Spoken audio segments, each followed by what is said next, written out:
Now, hello, my lovelies.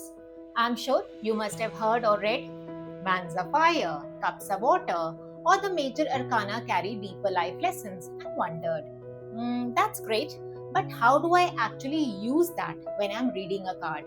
If you've ever felt that way, or trust you me, I did when I started out, today's lesson is for you. But first, if you have been walking this journey with me through the series, welcome back. You already know me. And for those who are joining for the first time, I am Chandra, your friendly neighborhood tarot advisor, and I am delighted to have you here. Now, today we are exploring board, suits, elements, one of the most practical frameworks you will learn as a tarot reader. It is not about memorizing more keywords, it is about understanding how these layers work together so that you begin making sense of a card naturally and confidently. Keep your stranger card close by, but don't stop there. Pull out a few more cards from your deck as well, because everything we explore today can be applied across the entire deck. Now, as an earnest tribute, the series is inspired by the work of Mary-Kay Greer's 21 Ways to Read a Tarot Card, and I intend to make the information accessible and simpler by way of examples, practical demonstrations, and assignments to work with, and not simply watch. Now, whether you are reading for yourself or for someone else, this framework, along with what we dealt with in the previous step 5, the number and the ranks, it gives you a reliable starting point before your intuition even begins to speak. I recommend you give that previous step a revisit to more deeply assimilate this session. And in case you already have, you don't have to wait any further. Grab your favorite deck, your journal, a pen, your comfy cushion, and let us begin. Now, let us begin with mode. Every tarot card belongs to one of the 4 modes, and I like to think of these as 4 different roles that the card play inside the deck. No mode is more important than the other. Now, each one simply contributes a different piece of information to the reading. Now, when you recognize the mode first, you are immediately giving your mind a direction before you even look at the finer details. Now, let us look at the modes closely with no particular chronological order, and have attached these worksheets here for a greater understanding and assimilation as we go along this series. Now, the first mode is the court cards. Something that we touched base upon in the previous step. Now, whenever a court card appears, I want you to pause and ask one simple question, and that is who. Now, who is this card describing? It may present the seeker, it may present someone around them, it may describe a personality, an attitude, a role someone is playing, or even a quality that needs to be developed. Now, whether it is a page, a king, a knight, a queen, a court card almost brings our attention to people and personalities before they bring our attention to situations, right? Does that make sense? Now, the second mode is the minor arcana, the numbered cards from 2 through 10. Now, these answer a different question, my dear. And what is that? That question is what? What is happening here? What experience is unfolding? What situation is seeker currently moving through? Now, these cards describe events, circumstances, and the everyday experiences that make up our lives. Now, instead of introducing a person as they did in the court cards, they describe what that person is dealing with. Now, the third mode is the major arcana, and this is, of course, of significance. Now, these cards invite us to ask why, the all important question, why? Why has this situation appeared? What is the deeper lesson? What larger principle or pattern is trying to reveal itself? Now, major arcana cards move beyond the day-to-day events. They point they point towards personal growth, life lessons, and the archetypal experiences that shape who we have become, from where we are coming and where we are heading to. Now, they remind us that sometimes an event is not simply happening to us, it is actually happening to us for a growth. It is facilitating renewal, in broad keywords, a transformation, right? And finally, we have the aces.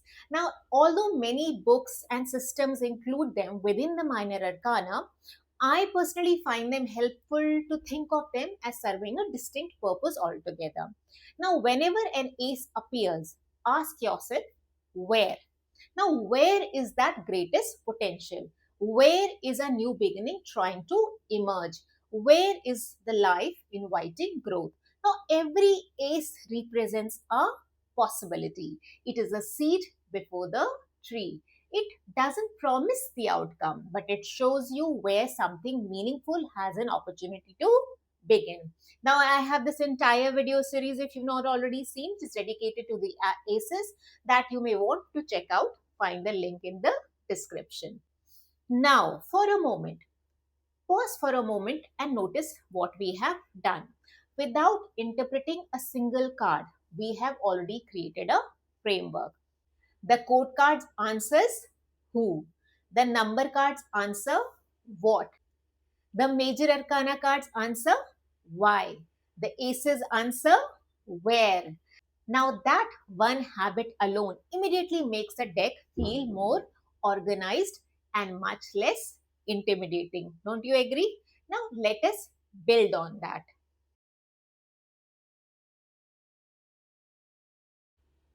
Now, every minor arcana card also belongs to one of the four suits: the wands, the cups, the swords, and the pentacles.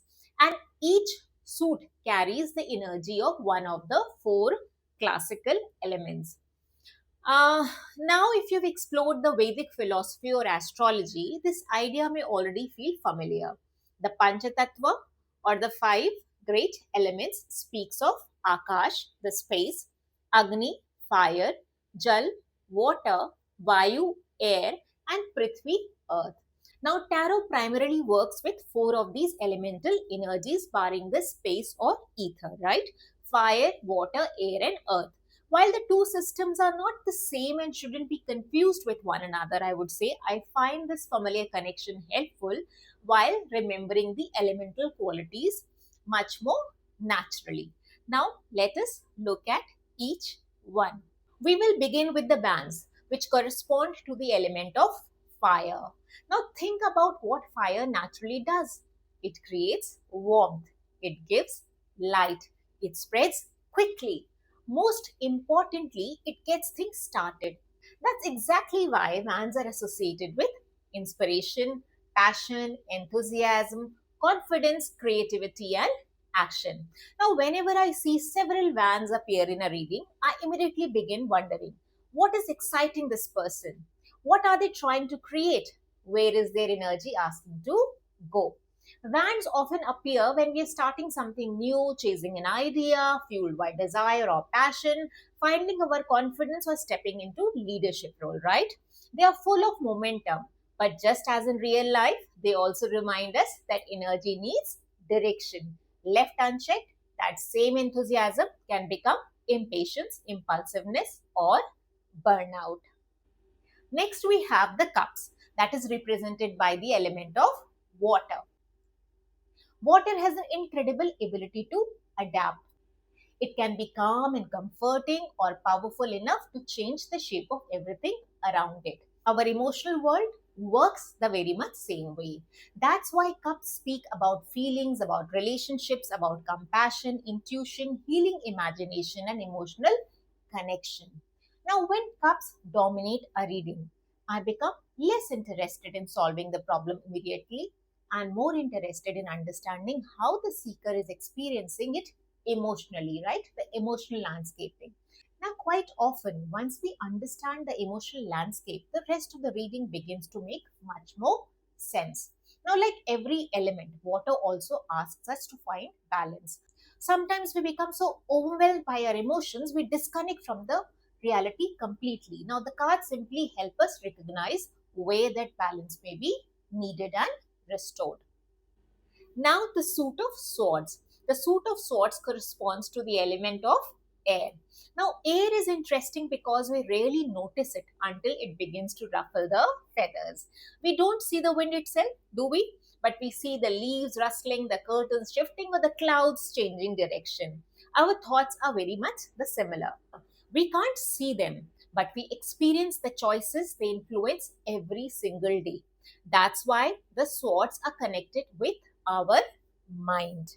They speak about communication, our ideas, our beliefs, our decisions, our truths, our perspectives, and sometimes even conflict, right? The inner turmoil with regards to chaos and confusion, the mental clutter, right? When several swords appear in a reading, I naturally begin to ask what conversations need to happen? What beliefs are influencing this situation? Is this challenge outside the seeker or is it happening inside their own thinking, right? Now, the mind can be one of our greatest strengths, but it can also become our greatest source of confusion when we overthink, assume, or judge too quickly. Now, finally, we come to pentacles, which are associated with the element of earth. Earth is possibly the easiest element for us to relate to because it's tangible, right? It is what we build on, it is what supports us, it is where our ideas eventually become something real. That's why pentacles speak about the practical side of life, such as work, finances, health, business, home, skills, responsibilities, and long term stability. Now, whenever pentacles dominate a reading, I naturally begin to ask what the seeker is building, what needs consistency, what deserves time, patience, and steady effort. Now, Pentacle reminds us that inspiration alone is not enough. Every dream eventually asks us to roll up our sleeves, right? And do the work. At the same time, this suit also cautions us becoming so focused on material success or security that we lose sight of what truly fulfills us. Now, here is something I'd like you to remember because I believe it changes the way we look at the suits altogether. Now, rather than seeing them as four separate compartments, begin seeing them as four stages of the same journey. A spark or inspiration is born through fire. We connect with it emotionally through water. We think it through and make decisions through air. And finally, we bring it into reality or fruition through earth. You will begin noticing this cycle everywhere in your work, in your relationship, your personal goals, and even in the readings you give. The suits stop becoming definitions that need to be memorized and start becoming living energies that are constantly interacting with one another. Now, let us return to a collective stranger card, the High Priestess, and look at her through today's lens. You know what we've just discussed. Now, the first thing we identify is the mood. The High Priestess belongs to the Major Arcana. So, before we ask what is happening, we ask why. Yes, of course, you got this right. And what deeper lesson, this life principle or the inner truth, is this card inviting me to explore? Now, that simple shift changes the way we approach the card. Instead of looking only at an event, we begin searching for wisdom, the intuition, and the deeper purpose behind it. Now, let us see how this very same framework works with a minor arcana card, where the questions and the interpretations naturally begin to unfold in a different manner. Let's say you draw the Three of Pentacles. Now, rather than trying to remember a paragraph from the guidebook, slow yourself down and work through the framework we have just learned. Now, first identify the mode. The Three of Pentacles belongs to the minor arcana, so the card is answering the question, what is happening here? It is describing a situation or an experience rather than introducing a person or a deeper life lesson. Does it make sense? Next, identify the suit. This is the Pentacles card. So your attention naturally shifts towards the practical side of life. Work, skills, learning, resource building, something tangible or making steady progress. Now add the element of Pentacles corresponding to Earth, bringing qualities like stability, patience, consistency, and creating something that lasts. Already before you have analyzed a single symbol, you know you're looking at a practical situation that is asking for steady effort and real world action. Now let's bring in what you have already learned from the previous step. The number 3 immediately suggests growth beyond the individual. It points towards collaboration, bringing people or ideas together and creating something that's deeper than what one person could achieve alone. Then look at the imagery. You can clearly see 3 people engaged in a shared task without reaching for a guidebook. The symbolism naturally reinforces ideas of teamwork, craftsmanship, learning skills, and receiving guidance, and laying the foundation for a collaborative project. Can you see what's happening here? You didn't memorize the meaning of Three of Pentacles. You arrived at it. Now, each layer gave you another clue until the card began speaking for itself. And that's one of the biggest shifts you'll experience as tarot reader. You stop asking, what does this card mean? And you begin asking, what is the card showing me? Now, that small change in perspective makes tarot feel far less intimidating and much more conversational. You are no longer searching your memory for the right keyword. You are observing, connecting, and allowing the structure of the deck to guide your thinking. Now, over the years, this has become one of the practice I return to again and again. Even after thousands of readings, I still begin with the basics. I identify the mode. I notice the suit. I acknowledge the element. Now, from there, I allow the imagery, the symbolism, and the surrounding cards and my intuition to build the complete story. It is a simple process, but it continues to serve me in every reading. Now, if you find this overwhelming, don't worry, I got you. You will find a set of companion worksheets attached to this lesson, not designed as tests, they are designed as practice tools. The more often you use them, the more naturally this framework will become a part of the way you read tarot. For today's practice, you choose any card from your deck. Your task is simply to identify its mode, suit, and element. Then, against each of those, write down 1 to 3 keywords that feel most meaningful to you. Now, this exercise is about beginning to develop your own understanding while staying rooted in the structure we have explored today. As your experience grows, so will your vocabulary. And that's exactly how a personal relationship with tarot is built. Now, if today's session felt a little challenging, don't rush ahead. Go back to step 0. Each step builds on the last, and you will often discover that the concepts become much more clearer the second time around.